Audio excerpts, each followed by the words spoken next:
Welcome to USA Global TV and Radio, where our mission is to provide education, entertainment, hope, and inspiration. USA Global TV and Radio connects you with experts and audiences all around the world every single day to help you succeed in business and to live a richer life. Visit us at USAGlobalTV.com to learn about career and life-changing training and mentoring programs like the Listening Mentor. Subscribe to our newsletter to stay informed about our special programs and offers. Discover how you can become a guest on one of our shows or a host or producer of a USA Global TV and Radio show of your very own. That's USA Global TV and Radio, where the doctor is always in.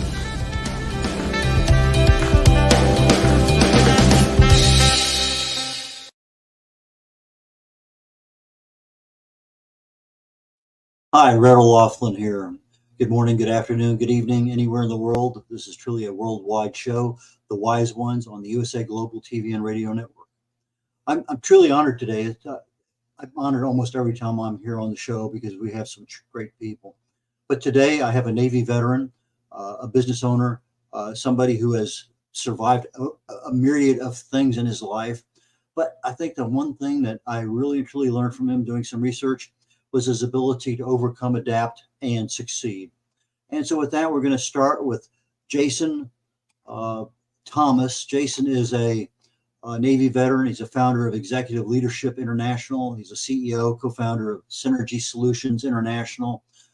He's an empowering executive leader, really super intense, passionate about health in the workplace, also a public speaker. So with that, please join me, Jason. Thank you so much for having me on, Red. It's an honor to be here and to be with the wise ones. I'll do my very best to bring a little bit of wisdom, hopefully to the audience and some value. That's always our drive, and I'm very excited for the opportunity. Normally, I have a chance to talk with the guests ahead of time, get a little feel for them, their backgrounds, those kinds of things. But I did get a chance to look at a couple of your videos, do a little bit of research. So I have not a really good idea, but a decent idea of things going on. But one thing that impressed me, I'm super serious. One thing that really impressed me was a conversation that you were having with your audience. And you mentioned that your grandfather was your mentor and you were with him playing cards. Could you relate that story to our audience? Absolutely, it'd be my privilege. So it's actually was likely it's the first memory that I really have. And like you said, my grandfather, Papa Jack, as my kids call him, was my mentor, always was. And the memory, I had to be maybe 3 years old, 4 years old at most. And I was in my great grandma Marcy's house, and he taught me how to play solitaire for the first time. And so we go through and learn playing solitaire on my own, and he's off doing his Sudoku that he loves to do. And I, as any parent will recognize, especially out of young children, I so nonchalantly kind of placed a card. I knew it wasn't supposed to go, and I just kind of waited. And it waited long enough where I just thought I got away with it, right? But with Grandpa's sixth sense, he knew, and initially, even without looking over, he's like, Jason, it makes absolutely no difference to me if you cheat at cards, but that's when he turned and looked at me and he's like, but you will always know. And if you know that you cheated, what's the point in playing? Where's the value in winning? And I didn't really realize it at the time as I quickly picked up that card where it wasn't supposed to be. And but it really was my first introduction to the concept of integrity, which being a product of the Naval Nuclear Power Program is the cornerstone of their program. Frankly, it's the cornerstone of any type of effective leadership relationship at all. So exceptionally grateful that early in my life I had that forceful of an impression made upon me. So eternally grateful for that. And yeah, it's a great memory to have, and one I cherish. Well, I tell you another memory that also is you're unique among many, many, many superheroes out there, and that's having triplets. Uh, Yes. tell us about Uh, that. Was a bit of a surprise and a challenge. Absolutely. So, my wife and I, we've been married almost 17 years now. Our triplets are 12, going to be 13 this year. I have two girls and a boy, and we'll see how my heart handles that blood pressure. But we jokingly say that we always we wanted three kids. We just weren't specific enough, I guess, when we had the conversation about having triplets. So uh, we had some concerns medically. We were warned by the doctors that we needed to start trying early, and one of the things that, especially after leaving the service, I recognize how fortunate we are for the medical care that's provided to us in the service. As frustrating as TRICARE or any healthcare system can be, um, we had access to fertility treatments that so many don't, and they expected us to have to use in vitro fertilization. So there's some earlier steps that we had to take, and you had to do so many of those before you would get there. Um, well, one of those earlier steps, was a shot, and it only took the one. That's all it took. So right before I deployed on George H.W. Bush's main deployment, found out that we had triplets.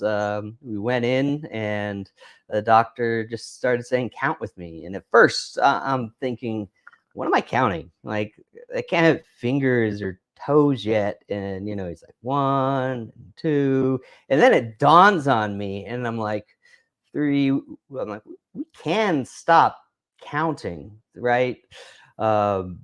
She did, and she's like, "All right, I'm gonna go print you out a picture." And my wife and I, we just looked at each other, and we got as far as the fact that the little V6 Mustang that I had, I guess we're gonna have to turn that in because it only has 4 seats, and that was about as far as we got. So I was very, very fortunate to have a command that, because we knew it was going to be high risk, coordinated early into the deployment, such that when uh, it came time, I was actually able to caught off and be home for the birth of my triplets. So exceptionally fortunate from that. That's not an opportunity most get, and can't be more grateful. It's just a wonderful experience. You mentioned the Navy nuclear program, one of the toughest in the military. Uh, I from listening to you, that wasn't your first choice, but it turned out to be a very successful choice. And it's like everything else in life, things happen to us. Sometimes we know why, but many times we don't. But I think part Mhm. of life is that we accept what's there, or we should, and learn from it. And when you learn from it, take a look at where you are today versus, had you actually been in an aviation, environment, totally different world. But Mhm. again, it's how the how you play the cards that are in front of you, so to speak. So Absolutely. you went You into the know, Navy nuclear program. Tell us a little bit about that because that's something most people have no concept of. absolutely. So, as you mentioned initially, I was very fortunate going through high school that we had an NGROTC program. That's where I had my first professional mentors, Lieutenant Colonel Ken Knotts, retired, and Senior Chief James Griffin. And this is a point in time where, sadly, we don't normally have in curriculum the development and introduction of leadership. And so I was very grateful for that. And as you had alluded to, I had earned a full ride scholarship actually to Ohio State to go be a Marine combat aviator. And I made about 2 weeks before I tore my hamstring and had to leave the program and a couple years of crutches. But coming back in, I still wanted to serve once I got healthy. That was one of the things I talked to my grandfather about when I got out, because that was always the goal. That was the mission. And all of a sudden, I didn't know where to go. And it's not the great thing about mentors, they don't just give you the answers. All right. They don't do things for you. What they do is they provide you the information and the tools you need to get there. And in this case, it was you can't control your health. You have to get better. You have to decide what you want to do. What is important to you at this point? And that's really where my value to serve came back in, and was very fortunate to score well enough to join the Naval Nuclear Program. I didn't know at the time that it is the most academically advanced and challenging program that we have in the military. And I emphasize academic, all right, because I'm not a Navy SEAL. But it's over effectively 2 years of training that you do down in South Carolina.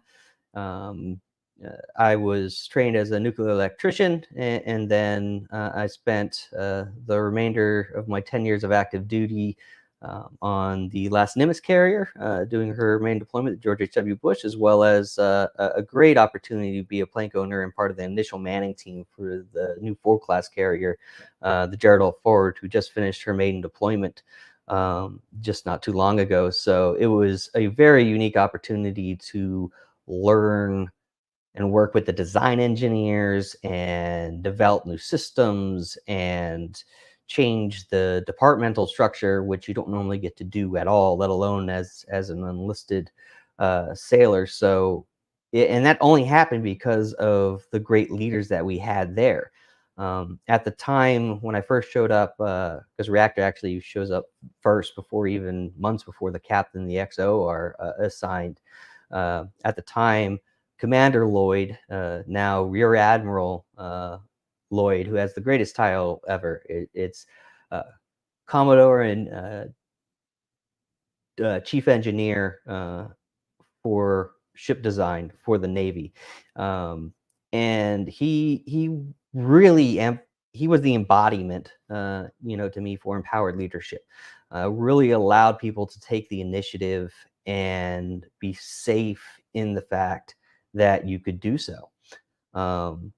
But within the Naval Nuclear Power Program, we are exceptionally structured. Like I said, integrity is the cornerstone of what we do, and we love to train, and we train on integrity explicitly in our watchstanding principles all the time. And they're the same principles that I quickly found are the leadership principles needed in the civilian workforce. Because when I left active duty in 2017 and had the opportunity to join GE Aviation prior to being recalled, and then running a plastics manufacturing company as the plant manager afterwards, I quickly saw that the training and growth that we do intrinsically in the service, always training our replacements, developing future leaders, doesn't exist well in the corporate sector. And a lot of times you have individuals who are just there long enough who get then promoted into a supervisor or managerial role. And especially in the engineering space, we can have some unique characters that aren't intrinsically prepared for managing, supervising others. We just need to provide the tools. Jocko Willix, who's a Navy SEAL and does a great set in his books, talks about the fact that anyone has the ability to be a leader, right? We just have to provide them the tools to do so. I know, so when you're in the military, you do have an advantage over the civilian world in the fact that they're a captive audience. In a civilian, they can leave and go to another job. They don't have to stay there. So that's an extra added leadership skill, is keeping talent in an environment that they may not like temporarily. Do you have any examples of that you've worked through? 100%, especially in my last role as a plant manager, but even in when I was at GE, just broadly, we look at the world today, and we have a very transitory nature and almost expectation inside the workforce. And most of the time, that you see in the media, that's blamed on the younger generations in the workforce, vice. Like, for example, my grandfather worked for GE for 30 years, right? That was the intention. Now, obviously, I'll acknowledge the fact that most companies no longer have pensions, so there is a factor there. But I would argue, and I argue strongly, that it's the transitory nature is due to the lack of leadership development and leadership from the top of the companies that we have. Too much of the turnover is just expected. Training is not looked at as an asset.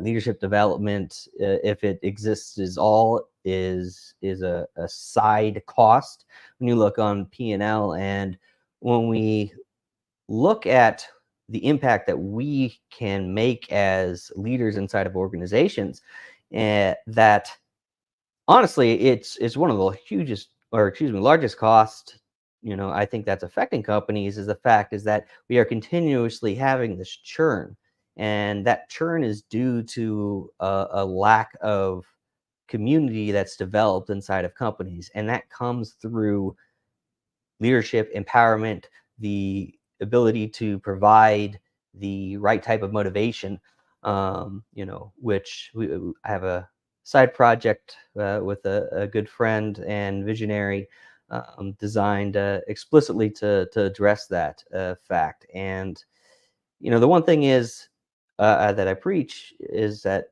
leadership has nothing to do with you. And every good leader knows this. Uh, you can be a boss, you can have authority, you can have a title. That doesn't make you a leader. All right.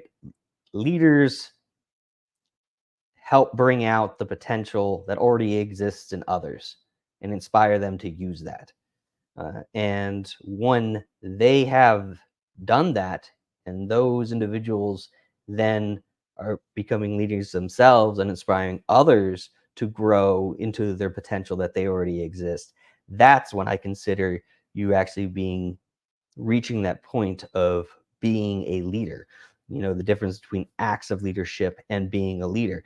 And at the end of the day, it is always coming from, that is an external set. You cannot create yourself as a leader. Right? Only those you serve can really impose that on you.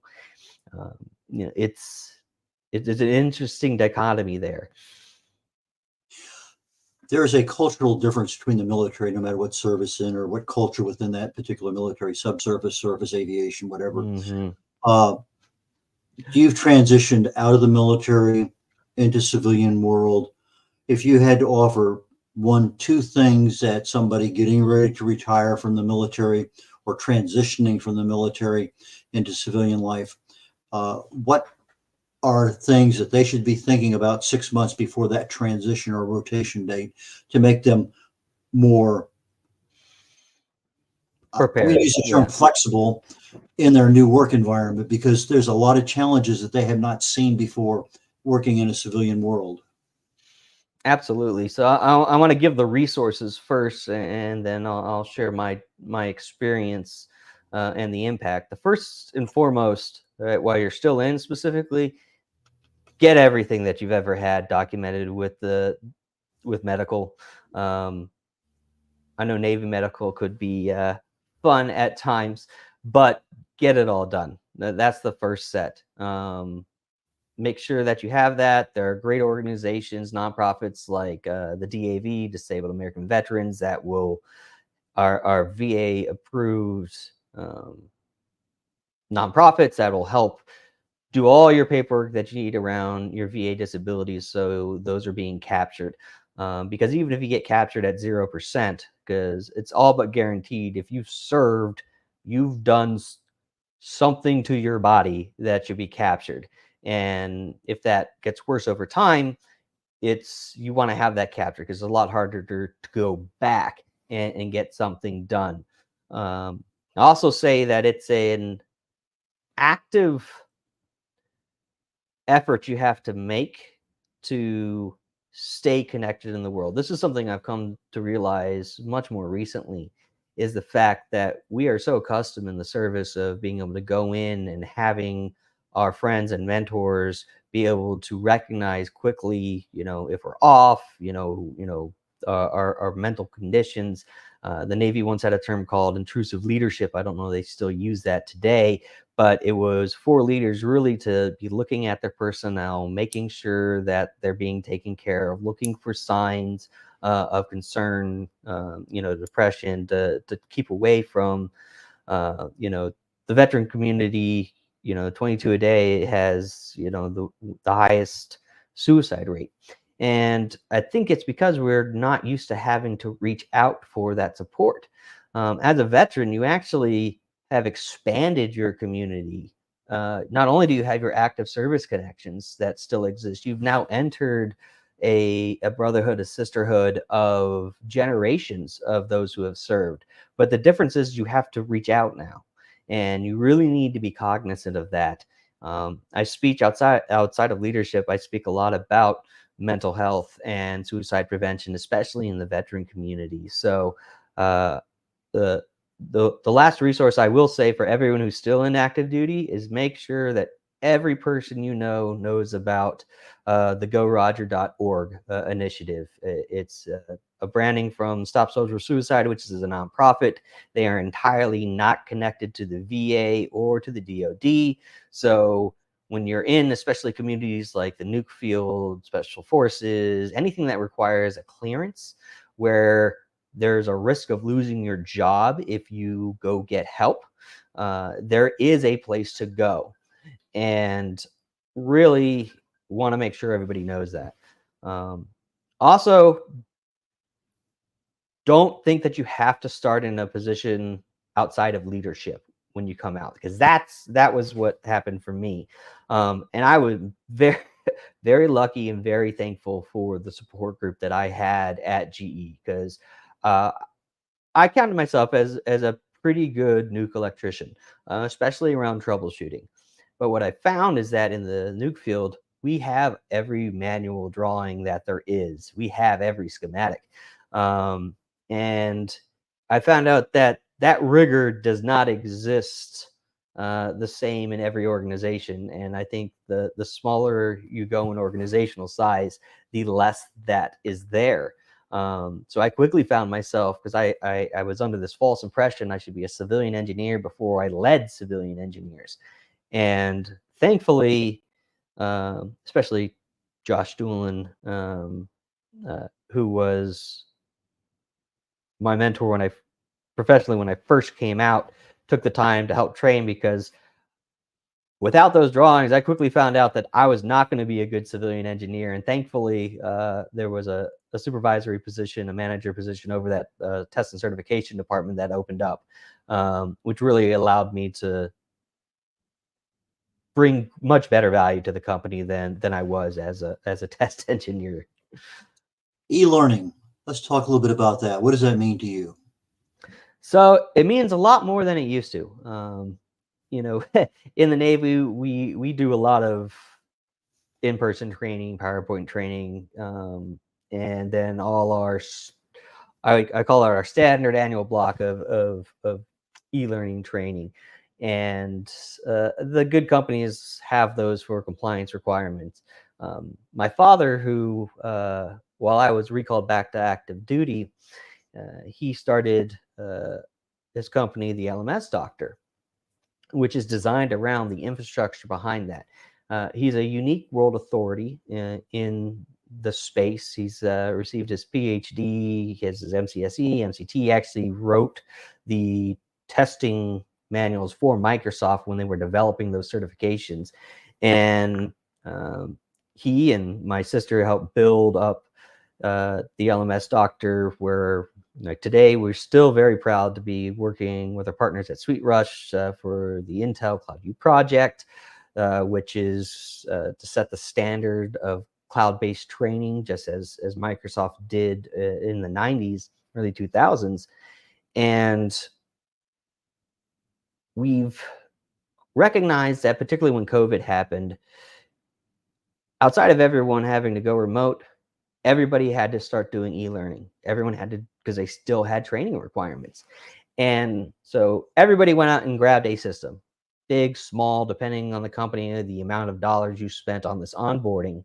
And then you had a piece of tech stack that is unique and requires a level of governance that is not standard necessarily inside these companies. And we started seeing that the wheels started coming off for these companies, 6-9 months afterwards, and continuing to this day.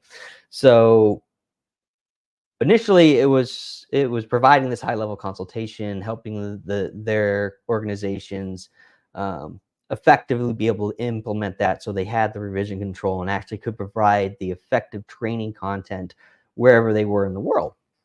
And when I came back from my invitation from being recalled to active duty in 2020, and after working a year as a plant manager, had the opportunity to come on board as CEO of the LMS Doctor at the beginning of last year, and we had just the one company. And we definitely see a large lack of understanding in the space, I think, at the C level.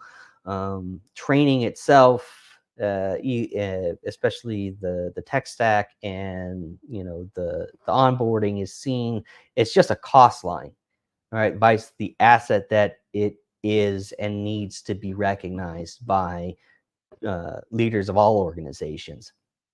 And out of some serendipitous connections up in Canada, we made some connections with our great international partners, CNS Canada, CNS Bangladesh, who have been doing World Bank infrastructure projects for over 30 years. But they've never been able to bid on learning infrastructure implementation because they never had those credentials. And fortunately, Russell brings those credentials. So we are in a place where we're able to be doing government and international bids that we never thought possible. The scope of impact that we're able to now be able to provide with our partners is just beyond our wildest dreams. That because at this point, a lot of the infrastructure in some of these more remote third world locations has been built to the point where they're ready to start doing learning. And that's going to change not only the individuals, training is going to change the generations, and that will change the world. One thing inside our portfolio is that everything's a net positive, and learning itself is a net positive for everyone involved. So that's why it's such a passion set inside our portfolio. I notice you use the term synergy solutions. And one of the things that you work with companies is their strategies. And Yes. that's a mindset, which is a downstream of the learning that the leadership has had over time.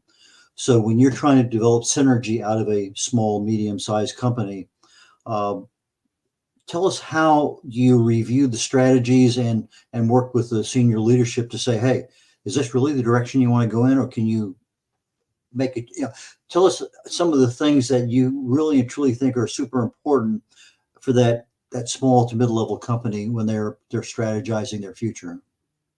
Absolutely. So, start with synergy for a reason. As a nuke in complex systems, that I love the idea, the product being greater than the sum of the parts.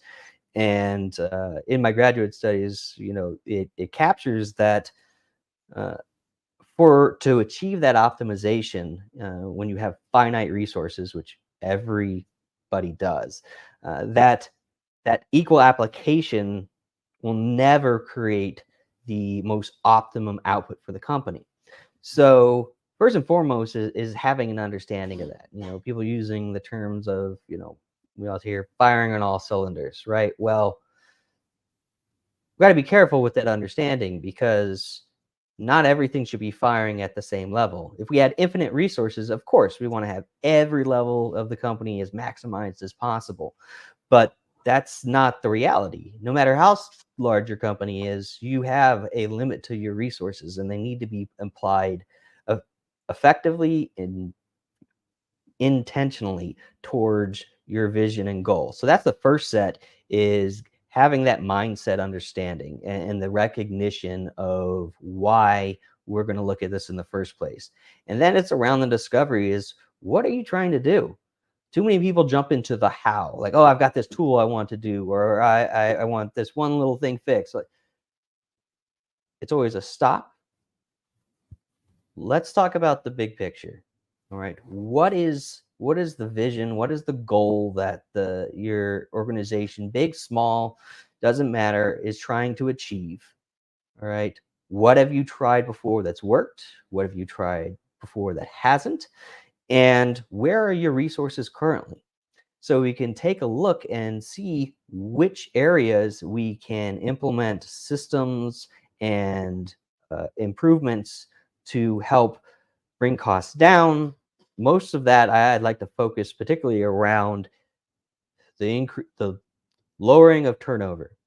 And that's done through, as I can sneak back to my passion set, leadership and development of the teams. When you have people who feel worthy inside the workplace, your turnover rate drops dramatically, which is one of your absolute largest costs, because you have the recruiting cost, you have the onboarding cost, you have the ongoing training cost, and you have the unexpected loss of productivity when the individual is missing and you have an open spot inside your P&L. So now you have overtime a lot of times, depending on your infrastructure, which then furthers decreasing morale.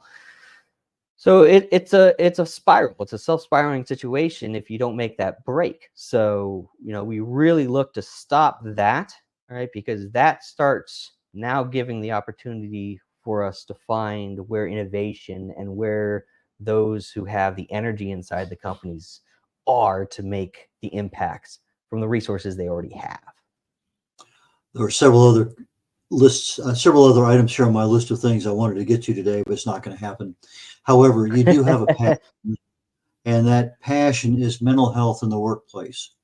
And so, Okay. before we get to the end of the session today, I'd like to have you go into that a little bit, because it's a topic that I've talked about many, many times, and it's a really critical topic for work. And I think COVID really showed a lot of it. So why don't we go kind of end our session today on that? And so if you take next couple 3 minutes, talk about mental health, workplace, and what you can do to help. Absolutely. It'd be my privilege. We live in an age, at least, where we've begun to recognize the fact that mental health is as critical, if not honestly more critical, than your physical health, if you're looking explicitly inside the scope of the workplace. Mental health is something that we don't intrinsically look at inside ourselves or as a society. It takes an active effort, and we have to look out for each other. We have to talk about it. We have to bring it up. You know, one of my first meetings when I was manager at GE, I brought everyone together and I talked about, we've been doing a lot of work, people feeling stressed, here's, there are resources here, suicide prevention resources, and, have them posted. And like afterwards, everyone come up like, oh, did you lose somebody? And while there has been stuff in the past, the answer was no. I want you to have this resources. These are the baseline resources I make sure my sailors have. And we have to ensure that, because I use the example that people can give over 100% in something, but you're tapping in your reserves. And if you don't take the time to fill those reserves, especially your mental reserves, all right, you will burn out and you will pay for it. And myself, I am gone through that quite a bit myself in recent years and months. It is a credit card, both in the short term and in the long term, that you have to manage. And the biggest thing I can say is look out for one another and be ready to ask for help.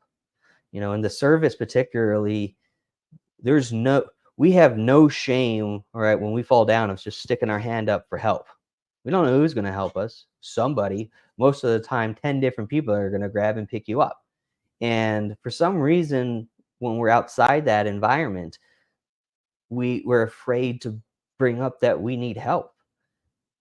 Ask for help. Get it.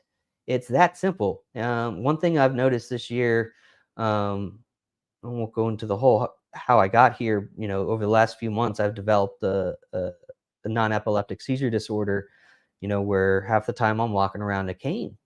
And there's so much great hope as I've been going through the airports to different speaking engagements, the amount of people who just want to help. All right. And, it's taken personal growth to be able to accept that help. But that is the base reaction. All right. Intrinsically, with all the mess of social media and that can be found at the heart of people is goodness. And we just need to give an opportunity to bring that potential out. Right. Nobody needs to go through anything alone. And that's my biggest ask for leaders and individuals is look out for one another and protect each other by giving those resources out. Well, that's a perfect way to lead into, what value do you offer to a new client, and who would be an ideal company or client for you, and how do they get in touch with you? Absolutely. So, easiest way to get in touch with me is we have a link app that I'm not sure if we can throw up in a chat set. I think it's see it on the screen there. That link app / SSI CEO. We have a pretty diverse portfolio of startup companies. Obviously, we have the learning infrastructure side. Do a lot of work on executive leadership. We have Company Executive Leadership International. I developed explicitly for that to help companies be able to optimize their resources, be able to connect them to the right value. That's something I pride myself on, is that we know the world's best, all right, but we work with companies across the board, all right, and not every time can a company afford the world best solution. I can afford the world best solutions in things, right? So it's finding the right companies and individuals that have the character and vision and be able to connect them together is one of the things that we do just in general. The leadership coaching, the empowerment coaching, whether it be one-on-one or whether it be for your organization, that's where our passion set lies. But within the portfolio, we have a vast opportunity to help. And if we're not the right ones to be able to solve your problems, we will get you to the people who are. That's our commitment, is that value comes first. One of my more recent friends and mentors speaks to the moral imperative of when you are the best, you have to be able to make sure that it is seen, because you do a disservice by not being able to provide it. Right? But at any time that you're not the best and that you aren't the right resource, you've got to connect them to who is. And I believe it all comes full circle in time. I have that faith. And we're looking to add value wherever we can. So please reach out. Any questions, from a business side or a personal side, especially on the mental health side, there are connections across the board. I have there, service, non-service connected. Please don't suffer in silence, whether that's mental health, whether that's as a business. If you want to grow, attach yourself to someone who's an authority in where you want to grow at and go. If you are the smartest person in the rooms you're walking into and everyone's saying yes, you're in the wrong rooms. You've got to be putting yourself in the rooms where you're not. And effective leaders, you'll learn that you want to build your teams full of people who are better than you in every area, right? And help connect those dots. So that's what we do. Okay, for the people in the video world that the USA Global TV and Radio Network goes out to, they can see the website, linkapp.com/SSICEO. But for our audio audience, Linkapp, LINQ app, APP, so linqapp.com/SSICEO. So to get in touch with Jason, go to his website there, https, as we said, linkapp.com/SSICEO, and you can be one of the first people in your block to make Jason's acquaintance. So anyway, Jason, thank you so very, very much today. I really enjoyed our conversation, and please come back. It's been my privilege again, because there's several other areas that I would love to have gotten into. And so with that, I'm going to conclude the Wise Ones for today on the USA Global TV and Radio Network. Very shortly, I'm going to be doing, let's see here, in about a little less than 20 minutes, Talking Heads. I'm starting a brand new series on a deep dive into nutrition. And so we're going to be getting into some areas that you're probably aware of, but you're not necessarily aware of exactly what and how it can help you. So with that, please join me when you can. When you cannot join us, go to the YouTube, look for MRO Global LLC, and on the playlist, you can find the Wise Ones. You can find almost 40, in fact, over 40 different channels that are available on the playlist there for the USA Global TV and Radio Network. So with that, Red O'Laughlin signing out. I will catch you all next week. Have a wonderful time. Take care. Bye now. USA Global TV and Radio proudly presents our partner and sponsor, Mr. Philip Sykes and the British School of Excellence. Building confidence, changing lives. And now, proudly presenting the Polished Professional. On a transformative journey with the British School of Excellence's comprehensive suite of masterclasses, crafted to elevate your professional and personal life. 8 outstanding modules will elevate you to the next level. Module 1, Exploring Life's Purpose, delves into the depths of self-discovery, guiding you to chart your unique path to fulfillment and success. Module 2, Mastering Professional Presence and Confidence. This masterclass is a deep dive into the art of self-assurance and commanding presence, which is essential for standing out in today's competitive landscape. Module 3, Learn the secrets of visual impact, how to curate a personal style that amplifies your professional brand. Module 4, Mastering Professional Etiquette and Communication Excellence, navigating the nuances of corporate interaction with grace and tact. Module 5, Elegance in Eloquence. We impart powerful techniques to captivate and persuade any audience with your oratory skills. Module 6, Unlock the potential of your emotional intelligence, EQ, and harness the ability to connect, empathize, and lead with emotional savvy. Module 7, Mastering DISC, building a gateway to understanding behavioral styles, fostering better personal and professional relationships.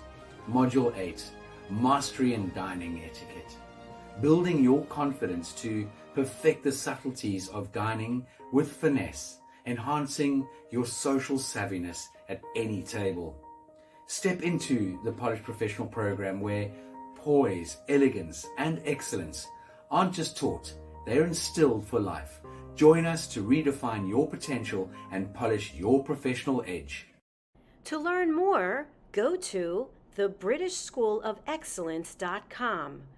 The British School of Excellence are investors in people. Let us invest in you.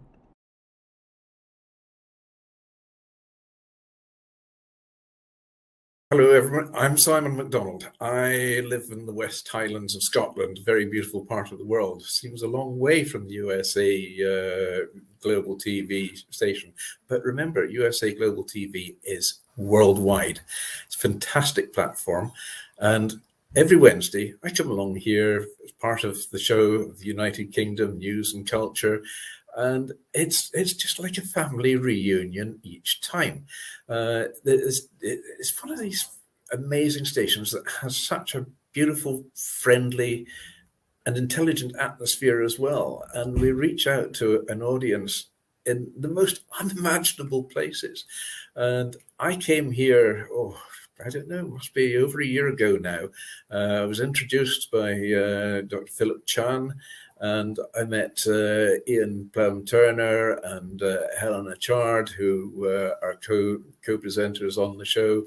And then Diane Floyd-Bem came along as well. And I mean, the five of us, Dr. Jacqueline, of course, who is our host and our mentor, has just made this show work so well. Tremendous people, lovely time we have. And we impart a lot of information, a lot of knowledge. Nothing's rehearsed. It's all done off the cuff, and it all just gels. And we get great feedback from people coming back and saying how they're enjoying the show. It's lovely to hear, and it's lovely to get that interaction from outside as well. And we're all listeners, and some of us are elevated listeners as well. So we enjoy every second of it, and we hope you do too.